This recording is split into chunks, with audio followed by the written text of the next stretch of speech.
istirahat sejenak.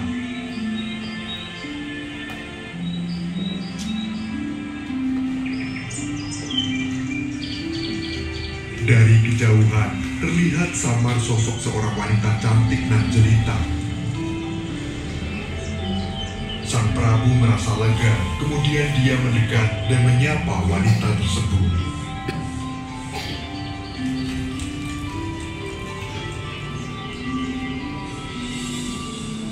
Maaf jika lancang, sepertinya saya tersesat di hutan ini.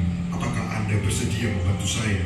Oh, ada seseorang yang tersesat rupanya. Bagaimana bisa Tuan masuk dan tersesat di tengah hutan seperti ini? Saya terlalu asik mengejar hewan buruan sampai tidak memperhatikan arah. Apakah Anda bersedia menunjukkan jalan keluar dari hutan ini? Baik Tuan, saya bersedia membantu. Akan tetapi ada syarat yang harus Tuan penuhi. Sudah, tokoh baik ya. Hal yang ingin kamu ketahui. Kelompok sini ingin tahu apa? Atau ingin tanya apa tentang cerita tadi? Boleh apapun. Nama istri Prabu yang pertama siapa? Tadi tidak disebutkan ya. Boleh. Cuman istri menikah lagi dengan seorang ratu gitu ya. Ya gitu. Di situ tidak terlalu spesifik. Cerita apa? Itu termasuk cerita mitos. Cerita mitos itu adalah cerita yang belum tentu kebenarannya. Bisa jadi itu benar, bisa jadi itu cuman khayalan atau imajinasi seseorang. Tetapi karena di dalamnya itu ada unsur gaibnya, karena putri yang tadi itu ketika putri yang ratu yang pasangannya Prabu Siliwangi itu kan tadi bisa menghilang toh itu. Ya enggak?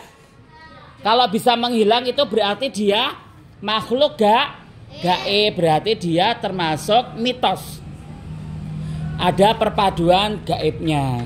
Bisa Itu tuh pas waktu masuk kelas dia emang bisa nafas atau emang sudah dikasih nafas sama ikan. Nah, yang namanya cerita anak-anak ya, itu jangan seperti kehidupan nyata ya. Kalau di dalam dunia khayalan, apapun bisa terjadi. Kita masuk ke dalam laut pun bisa bernafas ya, karena itu cuman etok-etok itu apa? Khayalan, tidak sebenarnya. Ya, cuman etok-etok aja. Kalau di kehidupan nyata ya kamu masuk bisa meninggal dunia. Paling banter bertahan itu 5 menit. Setengah jam itu pun kalau punya keahlian pernafasan yang bagus. Biasanya tentara itu dilatih bisa bernafas selama mungkin di dalam laut. Itu untuk mata-mata. Tetapi ya proses latihannya lama ya. Tidak semudah kita 1 hari 2 hari, dia harus latihan fisik dulu, lari. Pertama ya latihan cuman setengah menit, setelah itu 1 menit, besok meningkat dan terus latihan pernafasan terus. Begitu nggih? Mengasingkan anak. Oh, tidak boleh mengasingkan anak, benar ya. Walaupun sejelek apapun, seburuk apapun, tidak boleh. Kalau anaknya berbeda boleh nggak disingkirkan? Tidak boleh, karena itu anugerah Allah. Mau kulitnya hitam, putih, perempuan atau laki-laki. Tapi pada zaman dahulu di Arab Saudi itu, kalau punya anak perempuan itu aib. Jadi anak itu nanti dikubur hidup-hidup.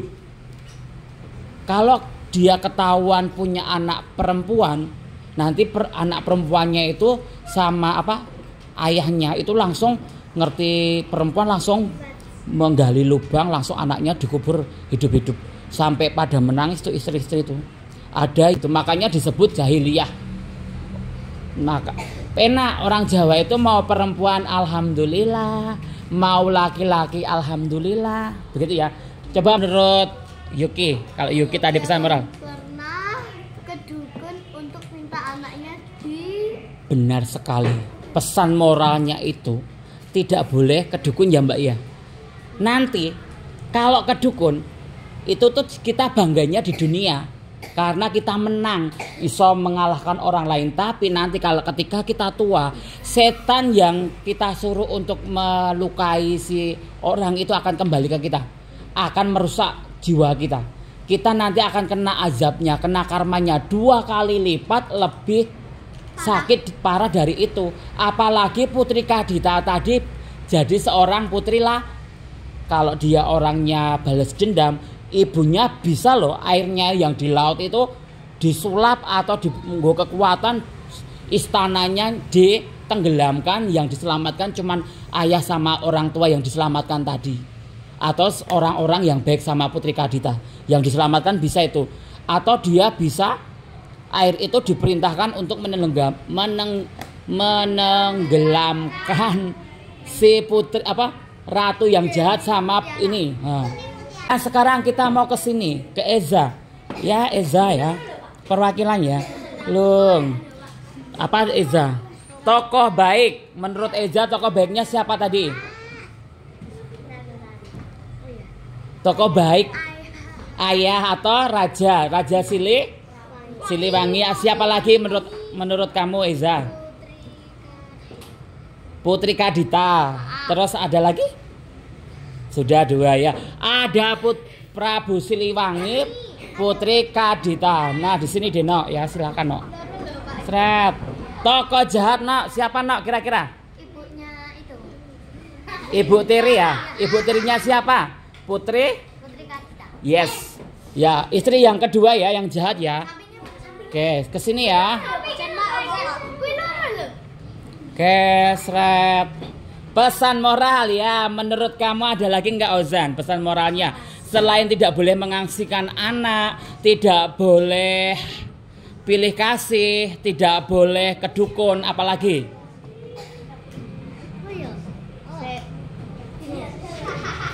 Ayo dibantu si Ozan. Sirik kenapa?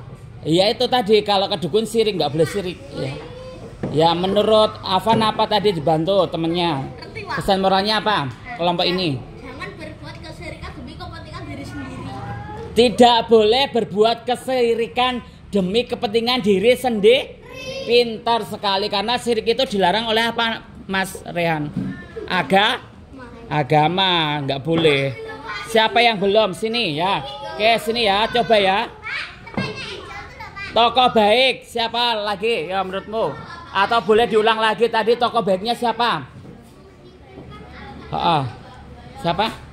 Ayah atau Putri Prabu Siliwangi ya. Terus ada lagi?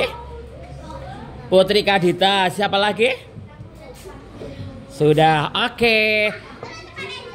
Sini ya. Oke sini. Oh ya, sana dulu. Ya, Arul mau mencoba ya Arul. Coba Arul dapat apa Arul? Latar tempatnya di mana Arul? Menurut Arul tadi di mana saja? Ada di mana? Di hutan, benar. Di kerajaan. Satu lagi. Banyak banget ya tempatnya ya. Di laut ya, cukup 3 dulu. Masih banyak tempat lagi tadi. Di hutan itu ketika ketika Prabu Siliwangi tersesat, ketemu sama Nyi Loro Kidulnya tadi ya. Yang pertama, ibunya Nyi Loro Kidul maksudnya. Kemudian kerajaannya Prabu Siliwangi sama kerajaannya Nyi Loro Kidul. Yang ketiga di mana laut? Nah, itu tadi kerajaan Nyi Loro Kidul. Coba yang sini. Pesan moral. Nah, menurut kamu pesan moralnya apa lagi? Hah? Tahu nggak? Menurut Angel apa Angel? Ada lagi nggak Angel? Tahu? Belum tahu. Maida? Kamu ketika melihat tayangan tadi, menurut Maida apa yang kamu dapatkan, atau perbuatan apa yang bisa kamu teladani atau tidak boleh kamu lakukan saat melihat tadi? Ya, itu loh, ketika putrinya menolong Simba itu kan juga pesan moral itu. Nah itu apa itu? Ketika Prabunya tersesat dibantu orang lain kan juga pesan moral itu. Apa menurut kali Maida? Membantu orang lah. Membantu orang lain walaupun kita kaya raya. Halo, walaupun kita seorang raja tetap harus membantu orang lah. Yuk coba sekarang Yuki. Ini coba ya. Toko baik siapa Yuk? Ibu yang pertama. Ayahanda. Putri Kadita, pintar. Saya coba ya. Sini ya. Satu lagi. Tokoh jahat, siapa Rul? Ya kelompok sini. Ibu yang kedua, terus siapa? Mbah Dukun, bener. Ya, jahat. Yang Mbah Dukun tadi belum disebutkan ya. Mbah Dukun itu yang paling jahat itu, yang punya sihir. Yo kelompok sini ya, terakhir. Pesan moral sudah. Nah. Tokoh baik sudah. Alur ceritanya, ya tahu nggak alur ceritanya? Alur ceritanya gimana? Pertama gimana? Rajanya sedang ingin berburu terus tersesat di hutan. Ketemu wanita, pintar. Jatuh cinta, benar. Ya terus setelah jatuh cinta, terus menikah dulu ya. Menikah, terus melahirkan, terus menikah lagi ya, karena ingin putra ya, ingin anaknya putra gitu ya. Setelah itu, setelah menikah,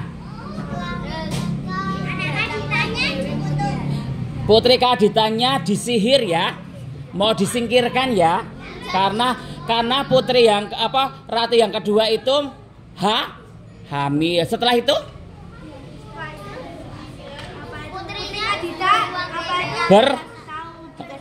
bertapa dulu. Di dalam tapanya ada apa? Ibunya. Terus disuruh ngapain? Ke pantai selatan. Terus setelah di pantai selatan, setelah lompat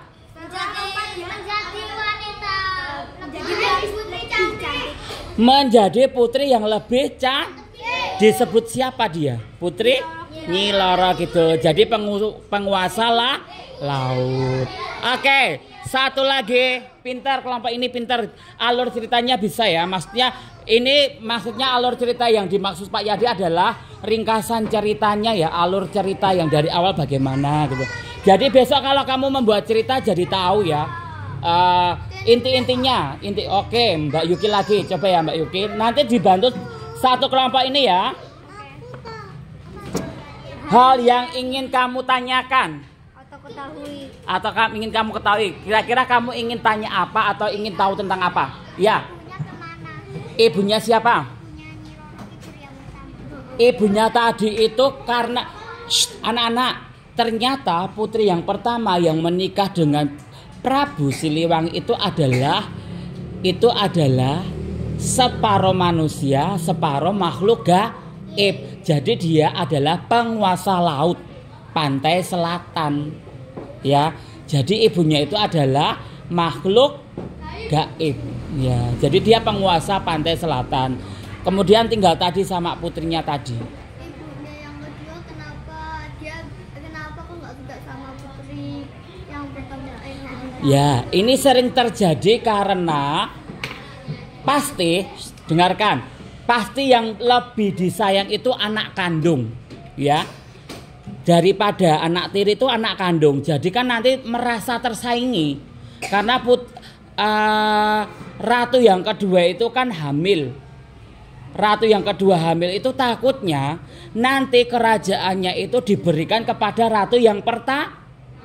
Kalau yang diberikan ratu ke pertama, dia itu berhak untuk memerintah apapun. Semuanya harus tunduk pada putri itu. Nah, dia takut nanti anaknya itu tidak mendapatkan kekuasaan. Begitu. Ada yang ingin ditanyakan lagi kelompok ini? Atau ingin tahu?